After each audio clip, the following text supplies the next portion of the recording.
Good. Good evening, sir. Good evening. How are you? Fine, sir. Fine. Tell me something about yourself. Sir, my name is sir. Can I speak in Hindi? Sure, sure. If you are comfortable with sir Hindi, you can talk in Hindi. Sir मेरा नाम आकाश है। मैं मूल रूप से उत्तर प्रदेश के सहारनपुर जिले का निवासी हूँ। मेरी आगे तक की पढ़ाई सहारनपुर से ही हुई है। फिर मैंने 2016 में Krishna institute of engineering technology से बीटेक इन मैकेनिकल इंजीनियरिंग में किया है। और सर उसके बाद से ही मैं तैयारी में लगा हुआ था। ओके, आपका बीटेक 2020 का है। सर 2016। 2016 का बीटेक है। तो यस उसके सर। बाद आपने कहीं जॉब किया?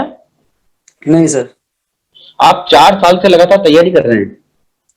Yes sir. सर मैं मतलब ईएससी में मैंने एग्जाम दिया था, तो मैं मतलब हर बार मेरा प्री में एक दो मार्क्स से रह जाता था, बट मैं तैयारी ही कर रहा था mainly.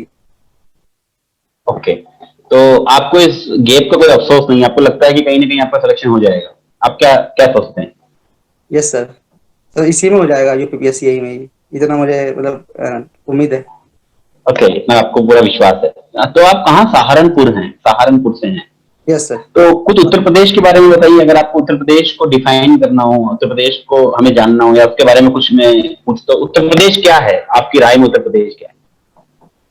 Sir Uttar Pradesh sir जो जिला है सर, वो सर इंडिया के जिला अंदर है सबसे उत्तर ज्यादा। प्रदेश? नहीं सर, उत्तर प्रदेश जो सर है स्टेट, सर वो सर वो मतलब मैक्सिमम स्टेट्स को टच करता है, अदर स्टेट्स को। अगर बात की जाए तो अगर दिल्ली को भी हम एक स्टेट माने, जैसा कि आर्टिकल 69 में दिल्ली को एक स्टेट से मतलब एक यूटी से ज्यादा का दर्जा दिया गया है, तो यूपी 8+1 9 स्टेट्स को टच करता है। और अगर हम ओनली स्टेट्स की बात करें तो 8 स्टेट्स, तो एक यूटी को टच करता है। तो ये बेसिकली कृषि प्रधान राज्य है, और इसमें 75 जिले हैं। और राज्य राज्यसभा की सीटें सर 40 हैं। सब 15 नगर निगम हैं। सर इतना ही अभी रिकॉल कर पा रहा हूँ। भारतीय राजनीति में उत्तर प्रदेश का क्या योगदान है? अगर मैं आपसे पूछूं कि भारतीय राजनीति को अगर उत्तर प्रदेश की दृष्टि से देखा जाए, तो आप क्या कहेंगे? सर मैं ये कहूंगा कि सर बहुत सर पहले से ही काफी ज्यादा योगदान रहा है, क्योंकि सर अगर आज तक बात की जाए तो इंडिया को मैक्सिमम प्रधानमंत्री यूपी से ही मिले हैं। अभी जो इंडिया के जो प्रेसिडेंट हैं वो भी यूपी के कानपुर के ही हैं। और जो सीट्स से सर जो पॉपुलेशन वाइज काफी ज्यादा है सर, नंबर 1 पॉपुलेशन पे आता है, सबसे ज्यादा पॉपुलेशन है। और सर एरिया वाइज 4th पे है यूपी। सर काफी ज्यादा यहाँ पे सीट्स हैं, मतलब सर एमएलए एमएलसी जो होती है सर पार्लियामेंट में काफी मतलब ज्यादा सर ऑक्यूपेंसी है यूपी से, इसीलिए सर अहम योगदान है यूपी का। Okay, as a mechanical engineer आप उत्तर प्रदेश के विकास में क्या योगदान देंगे अगर हम आपको इस पोस्ट के लिए सेलेक्ट करते हैं? सर योगदान सर ये रहेगा, सर जो सर यूपी जो है सर कृषि प्रधान राज्य है। तो सर जो जो डिपार्टमेंट बेसिकली सर होते हैं मैकेनिकल के लिए, सर वो इरिगेशन डिपार्टमेंट है। और सर हाउसिंग में बस बात की जाए तो सर मंडी परिषद एक आता है। और sir urban and housing department, sir हर जगह योगदान है सर मैकेनिकल इंजीनियर का। और सर इरिगेशन में तो एक कोर सेक्टर है जो मैकेनिकल इंजीनियर्स ही संभाले हुए हैं। और सब बाकी सब लोक निर्माण विभाग में भी सब मैकेनिकल और इलेक्ट्रिकल इंजीनियर्स और सिविल इंजीनियर्स सर यही चलाए हुए हैं डिपार्टमेंट को। सर काफी योगदान है देखा जाए तो। आपका ग्रेटेस्ट फेलियर क्या है लाइफ का? मतलब कि भाई ये गलती हुई अपने से, ग्रेटेस्ट फेलियर क्या है लाइफ का? तो आपकी आवाज सर थोड़े अभी क्लियर नहीं हुई थी। हाँ, मैं प्लीज पूछ रहा पार्डन। हूँ आपकी ग्रेटेस्ट फेलियर क्या है आपकी लाइफ का? आपकी तरफ आप क्या मानते हैं कि ये सबसे बड़ी फेलियर पॉइंट रहा मेरी जिंदगी का, यहाँ में जाके फेल हुआ, लाइक ये पॉइंट नहीं आना चाहिए था जीवन में मेरे?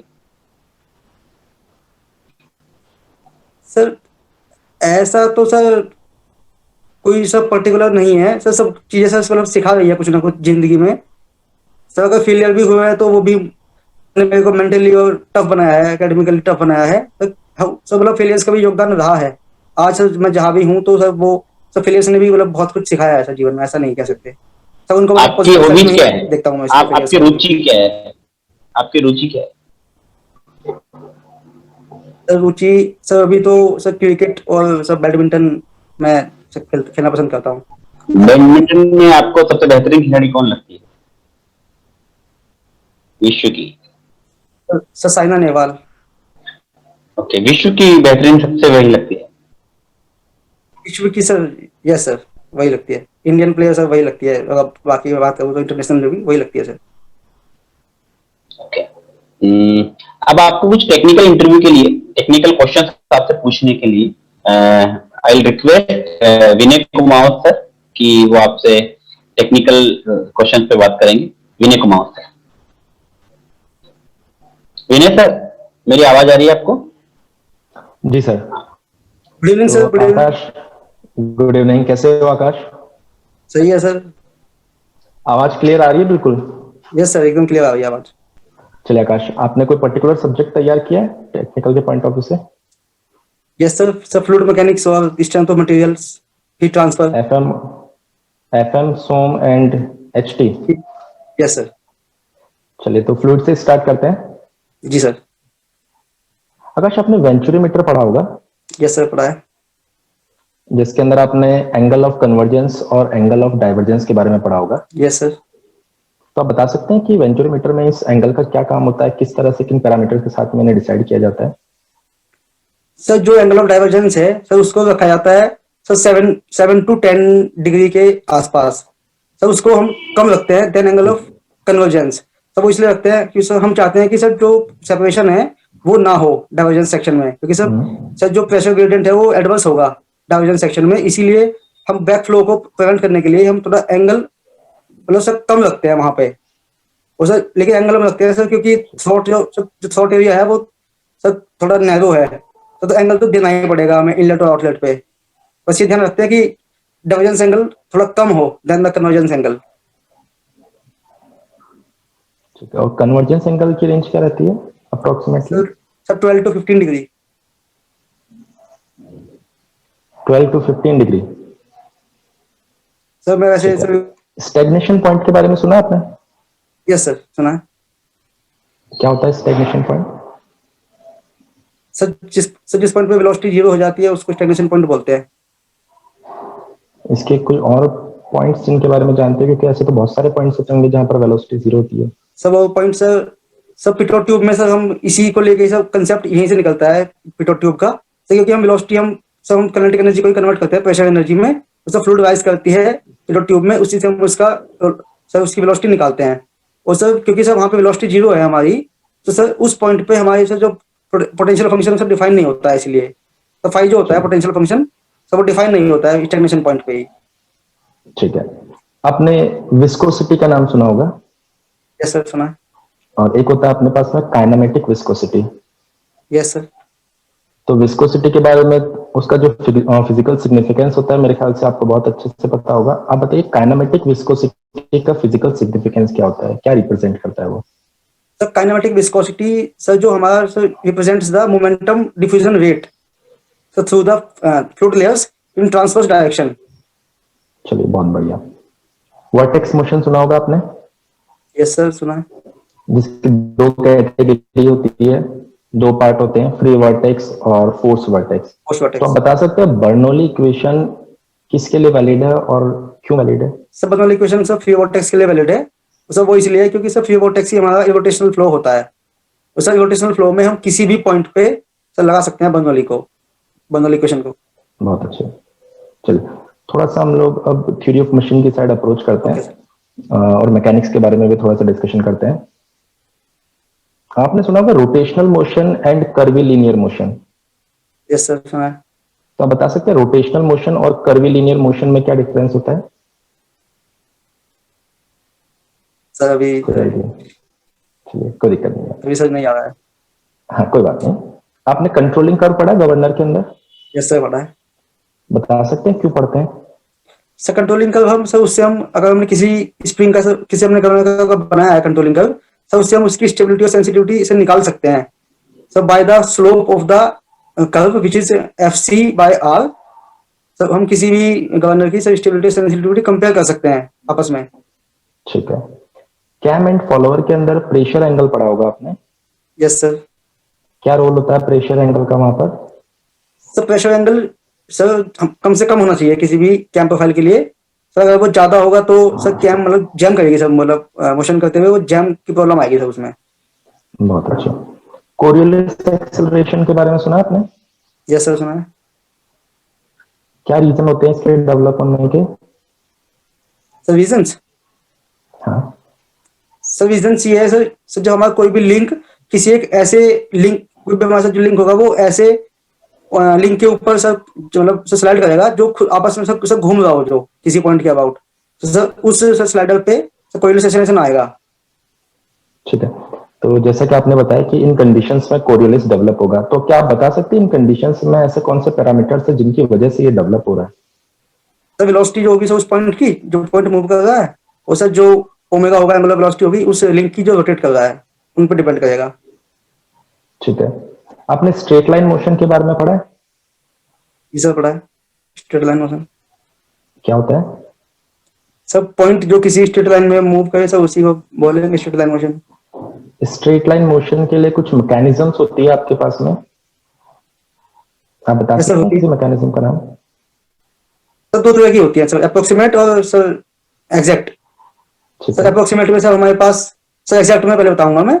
सर एग्जैक्ट में हमारे पास बिल्कुल। Sir uh, sir Hart mechanism, sir Peaucellier mechanism होती है एक, नहीं sir modi Scott Russell mechanism, modified Scott Russell mechanism, और सर हार्ट्स मैकेनिज्म, सही है, तीनों एग्जैक्ट होती है। और सर ठीक है। अप्रोक्सीमेट में सर हमारे पास सर वॉट्स इंडिकेटर मैकेनिज्म, और सर पेंटाग्राफ। सर इतनी याद आ रही ठीक है है। अभी। ठीक है, काफी कुछ याद है हमें, ऐसा नहीं है कि।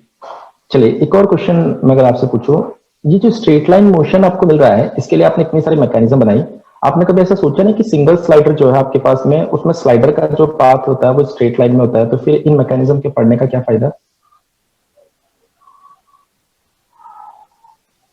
सर नहीं आ रहा सर अभी, ये तो सर नहीं पढ़ सोचा सर, कभी नहीं सोचा ये।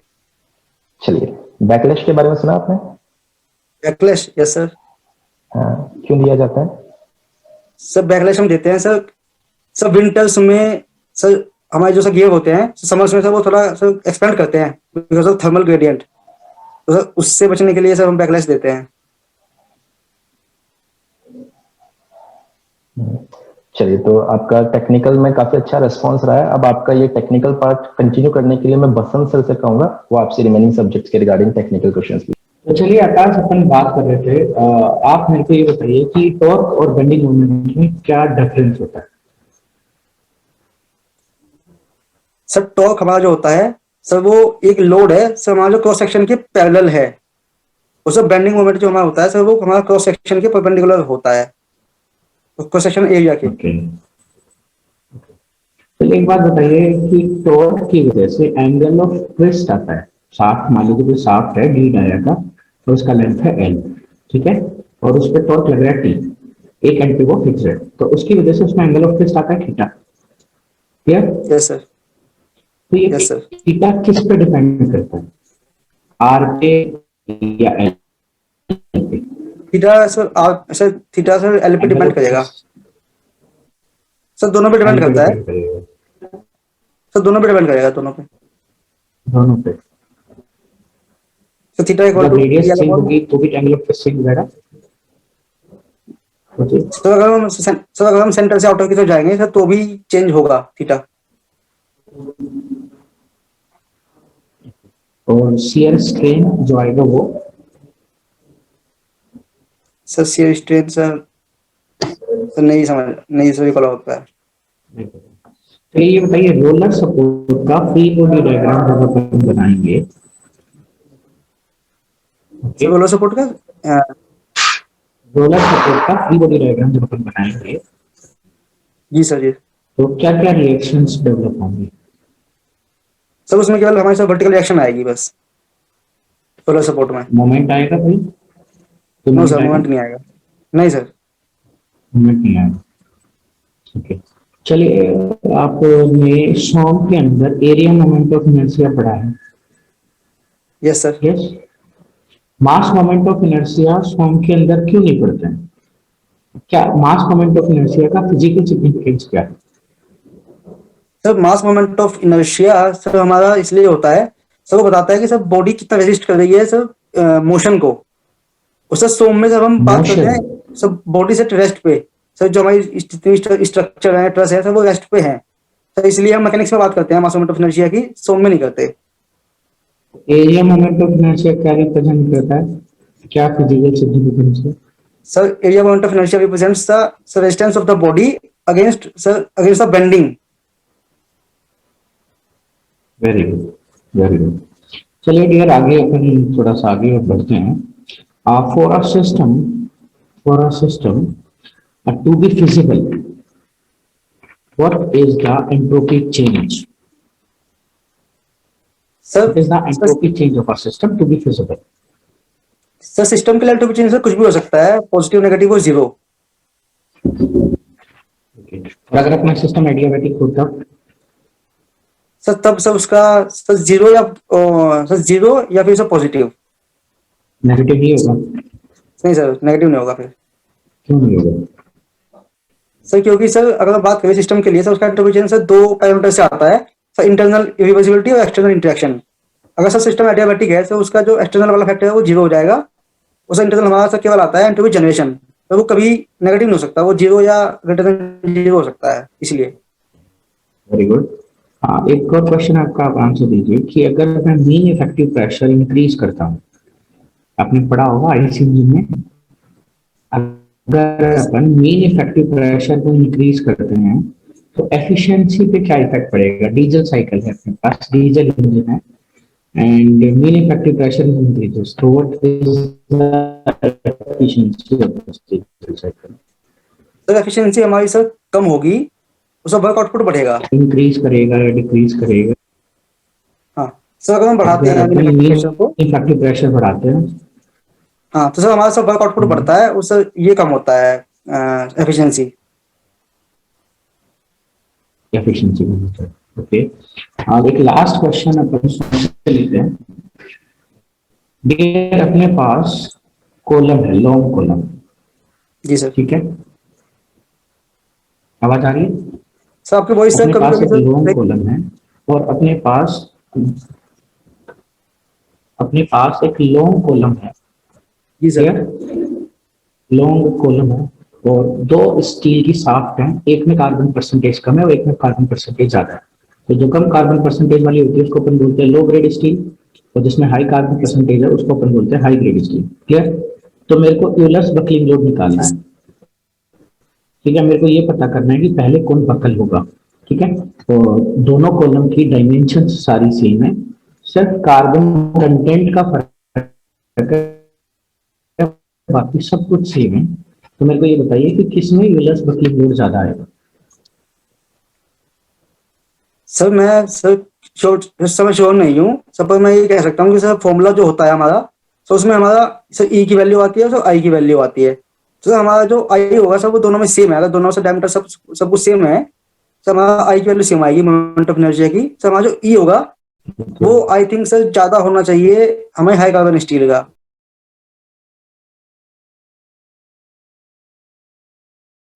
हाँ आकाश, देखो कम्युनिकेशन स्किल तुम्हारा हिंदी में ठीक है, तुमने हिंदी में बात करी, उसमें भी कोई दिक्कत नहीं है, लेकिन तुम इसको इस पॉइंट को बहुत अच्छे से रखना कि sir I have good communication. अगर ये बात आ जाएगी तुम इंग्लिश स्पीकिंग क्यों नहीं कर रहे हो, तो sir I have good technical skills although I am not very comfortable with English, so I am मतलब इसलिए मैं हिंदी में बात करना चाहता हूँ, मेरा टेक्निकल स्किल बहुत अच्छा है।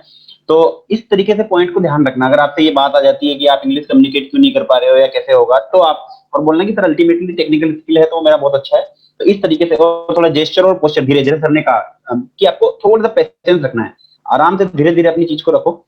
और बाकी कॉन्फिडेंस वगैरह तो अच्छा है तुम्हारा, टेक्निकल बहुत सबसे अच्छी बात तुम्हारा टेक्निकल अच्छा है, और थोड़ा तुम नॉन टेक्निकल को ठीक कर लोगे, पर्सनलिटी को थोड़ा सा अच्छा कर लोगे तो सब कुछ अच्छा हो जाएगा। और हिंदी इंग्लिश से डरने की जरूरत नहीं है, बस अपने पॉइंट को अच्छे से रखना है वहां पे कि सर टेक्निकल मेरा बहुत अच्छा है, मैंने बहुत मेहनत की, और बाकी लैंग्वेज कोई बाहर नहीं है, इस तरीके से आपको ध्यान रखना है।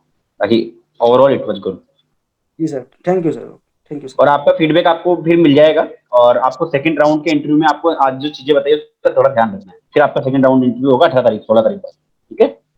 तो आपको जी सर, प्रैक्टिस जी हो सर, जाएगी, 2-3 मॉक आप दे दोगे तो आपको उस दिन हेजिटेशन नहीं होगी और आप थोड़ा सा कंफर्टेबल महसूस करोगे। जी सर, जी ओके सर, बिल्कुल। Okay okay sir, thank you okay. Sir. If you really like the video, please hit the like button, share the video, subscribe to our YouTube channel and press the bell icon for the latest updates. Thank you.